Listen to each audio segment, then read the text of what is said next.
Welcome back, everybody, to another episode of the Depot Dive, and we apologize that we are a day late on our episode yesterday. Obviously, the trade deadline was a little busier than anticipated even. I think we all expected at least one trade to take place with the wide receiver, and it did, but two trades ended up taking place. We will talk about all of that and more in today's episode. I'm Ross McCorkle. Above me here on the screen, as always, Joe Clark, my co-host.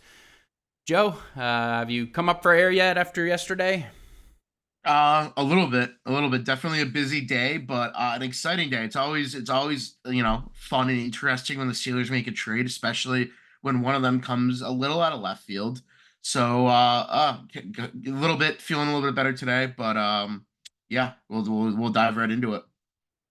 Yes, indeed. And the first topic of the day, we're going to dive right in, is the one that we've been talking about for months and months and months now. I think really the first kind of mention of Mike Williams was all the way back 8 months ago.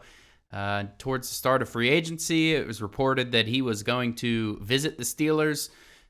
He never made it to that visit because he signed with the Jets. He went and visited them first and never made it out of town. And so this is a guy the Steelers had their eye on. This would have been after, I believe this would have been after they signed Russell Wilson. So kind of the same idea of why they ended up trading for him now is true from what they were looking at him 8 months ago.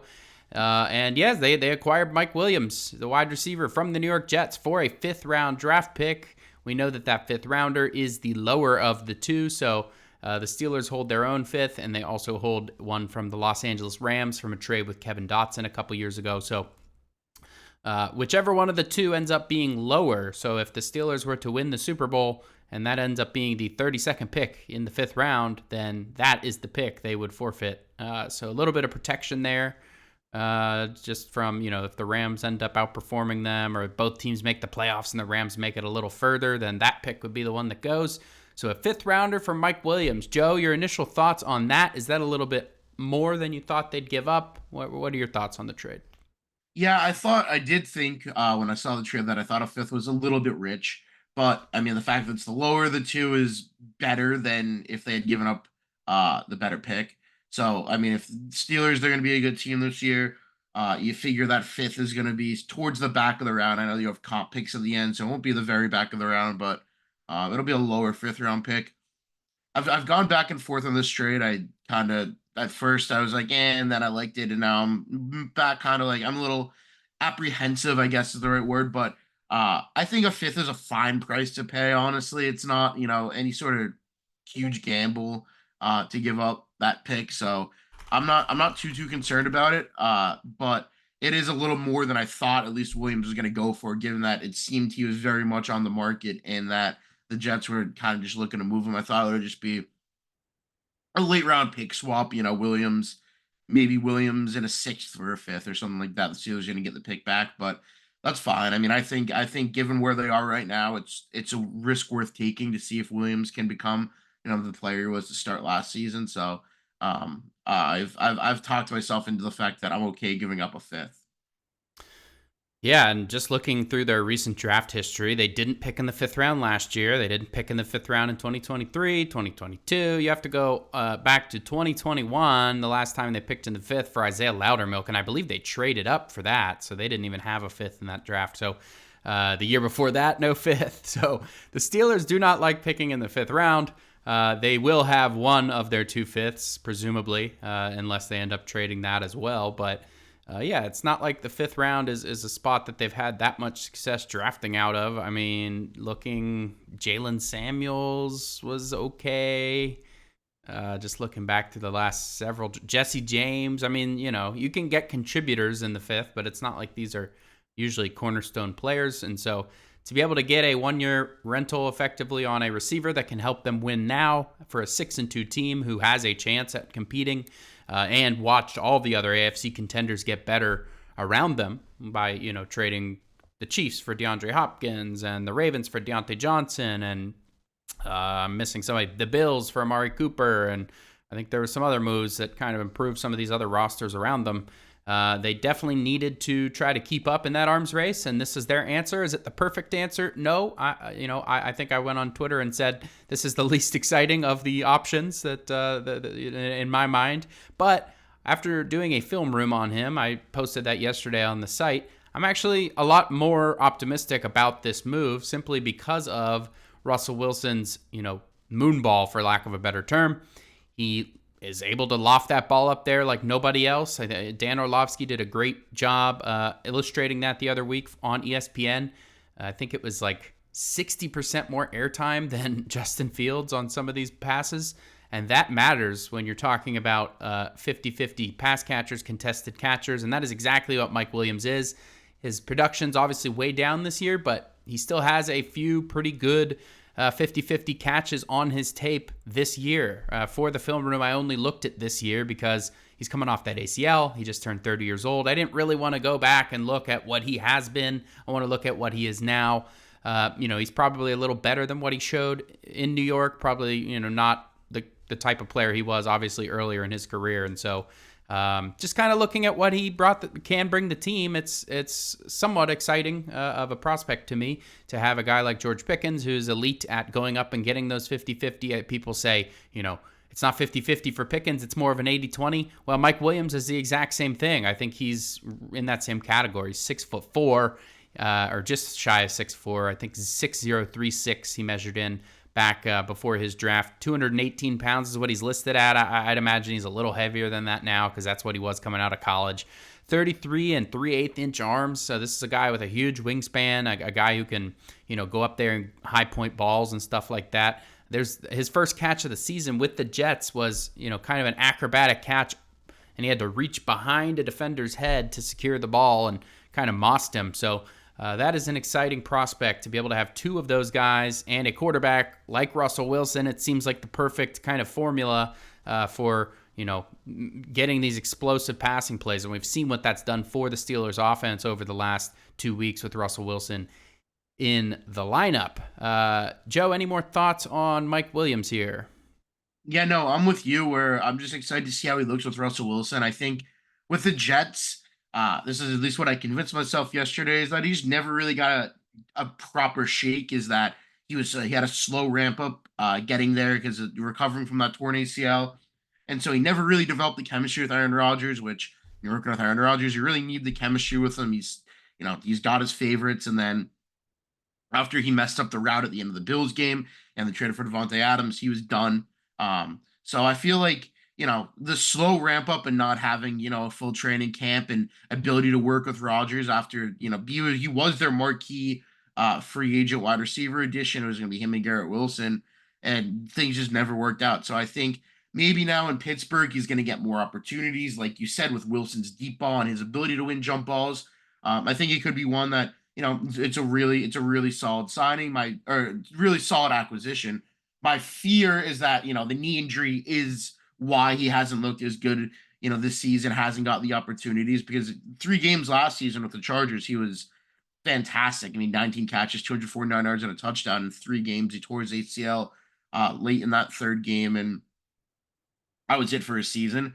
But if you can get even a glimpse of the player that he was the first 2 games last season, then he's going to really elevate this passing offense. If he's more the guy he was earlier this season with the Jets, then he's still a nice piece to have. He just might not be a guy that really takes the passing offense to another level. So I think it really will depend.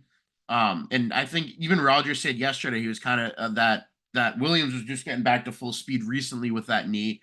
So hopefully he is there and that he can kind of be the player that he was last season or even 2 years ago. He had 895 yards in 13 games. And the Steelers would look good that they gave up a 5th-round pick for him. So I'm intrigued to see how he looks and whether it's just at this point he's banged up, the knees really impacted him, or if it was just a product of his circumstances with the Jets. So I'm excited to see, and I think like you said, he's somebody that when you first made the move, it's like and then you look more into it, and it's like, all right, I can kind of see how this could really work out. So I think we won't see obviously until he hits the field, but it's one that I've flipped my tune on, and I mean even since he was rumored to be available. Yeah, he has 12 catches, 21 targets, 166 yards this year, 0 touchdowns. 2021 was the last time he went over 1,000 receiving yards, so it's been a little while.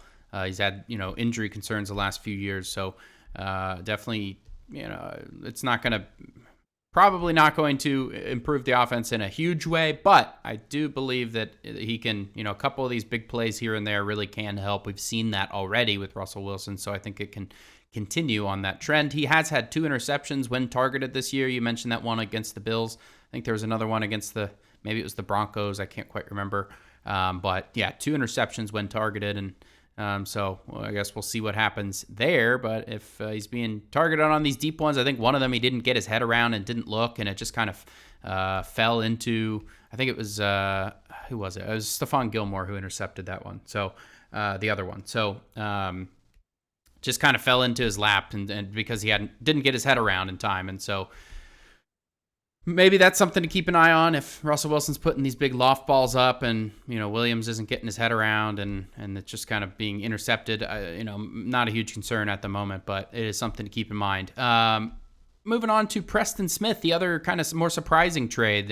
Mike Williams has kind of been talked about for weeks and weeks, and everybody kind of saw that one coming. Preston Smith kind of came out of left field, as you said earlier, and the Steelers got him from the Packers for a 7th round draft pick.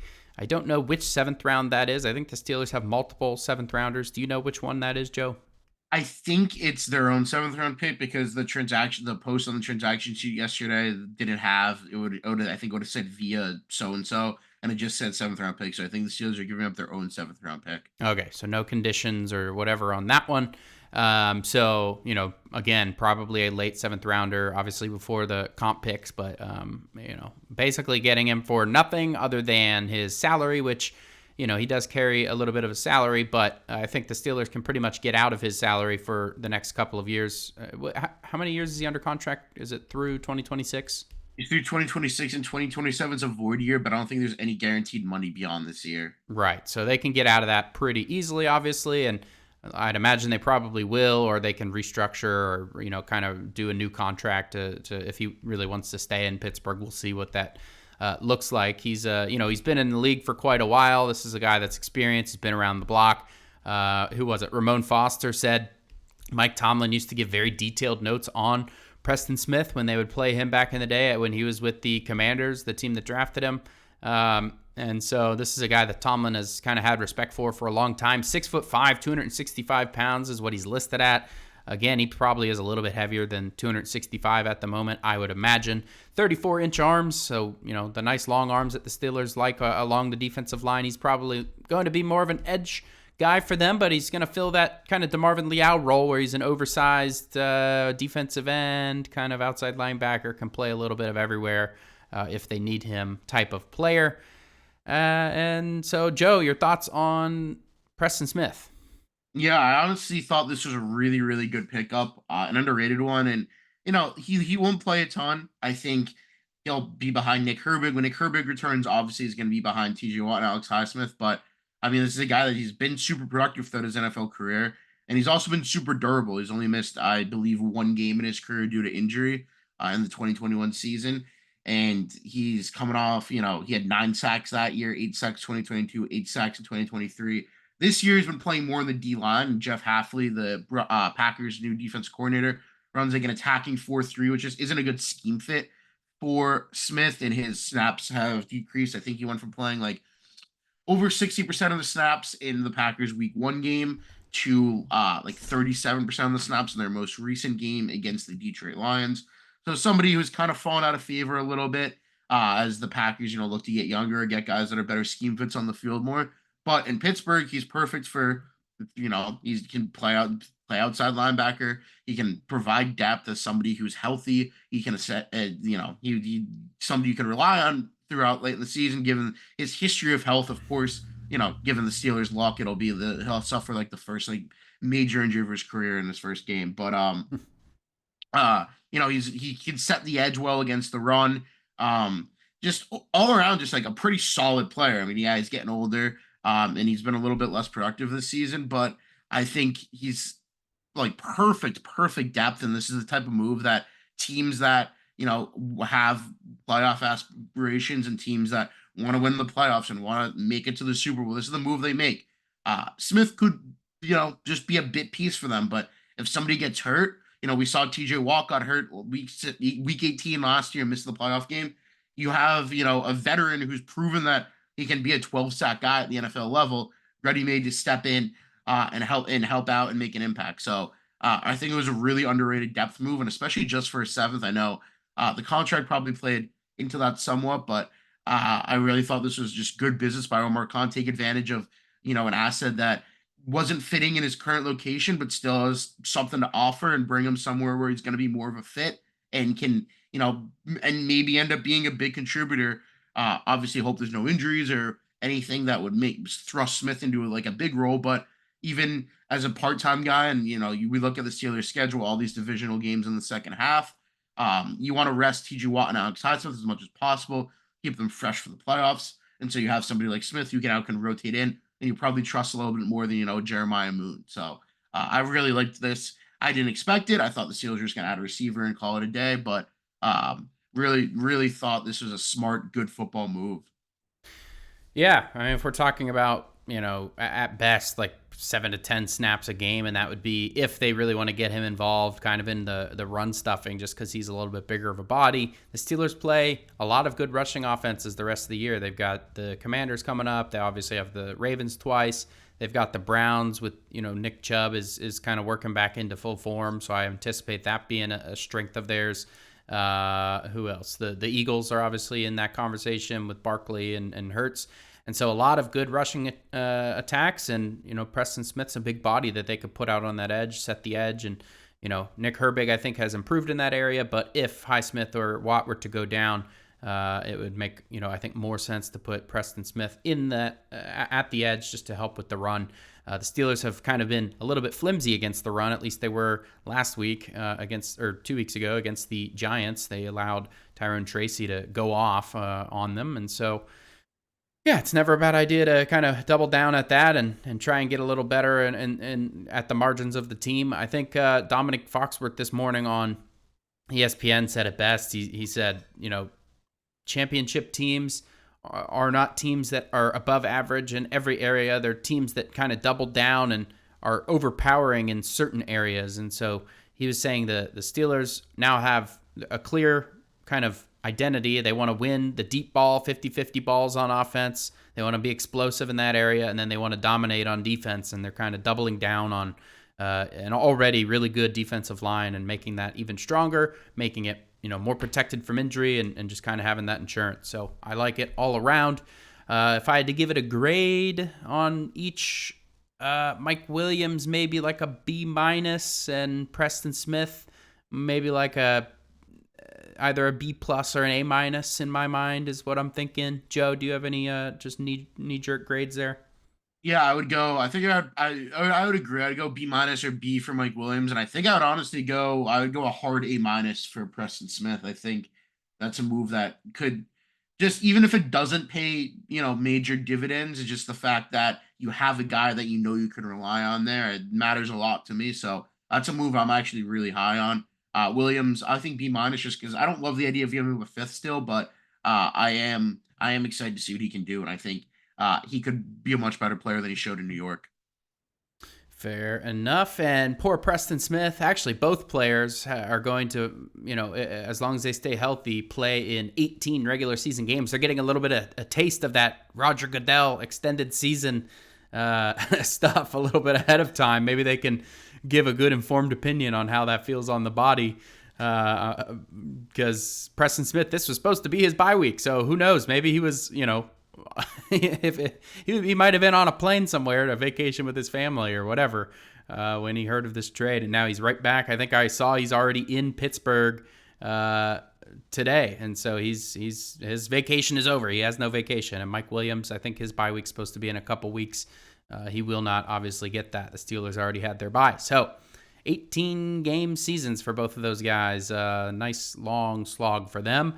Moving on to our third topic here, injury updates from Mike Tomlin. On Tuesday, Tomlin mentioned the fact that Corey Trice Cordell Patterson, Zach Frazier, Tyler Medikevich, and Nick Herbig all have a chance to play this week. That would essentially be basically everybody that they're waiting on in terms of injured reserve or like have been kind of lingering, not on IR, but just unable to get a helmet on game day kind of thing for a while. That's almost everybody returning. Obviously, Roman Wilson sent to IR, but he's not eligible to even start practicing for a few more weeks here. So I think the only player they didn't give an update on was Justin Fields. Do you have any information there, Joe? Yeah, no, I think Tomlin had just said he tweaked his hamstring, usually the Friday or the Saturday practice before the Giants game. He avoided a major injury, and they just held him out of a bunch of caution. So it sounds like he'll be able to dress and play. And then he also said, somebody asked him, "Do you anticipate having packages?" And he said, "As long as both guys are on the roster, that will always be a consideration," or something along those lines. And the way Mike Tomlin makes it sound cool. But so yeah, I think Fields is fine. Fields will be ready to go. At least as a backup. Won't be the emergency third quarterback like he was against the Giants.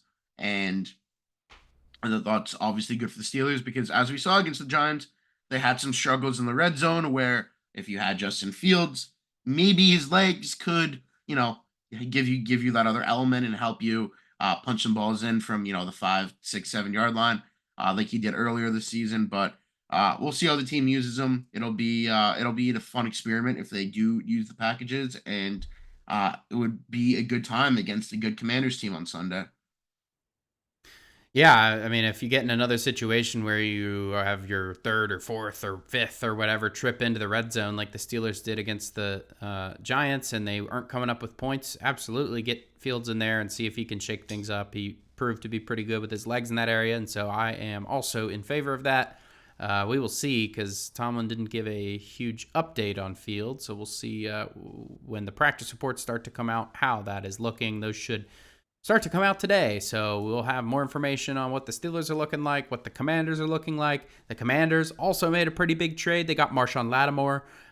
This is a player who, hasn't really been in his top form for a few years now, but he is kind of still regarded as one of the better corners in the league when he's fully healthy, and so could be interesting. He was held out last week with a hamstring in week 9, and so we're uncertain if he'll be available to them this week. My gut kind of, I think, based on what I've been hearing, and it seems like he won't be, but we'll see, and that'll be another thing that we see today on the injury report. Joe, is there any other topics that you want to touch on here before we wrap up the show?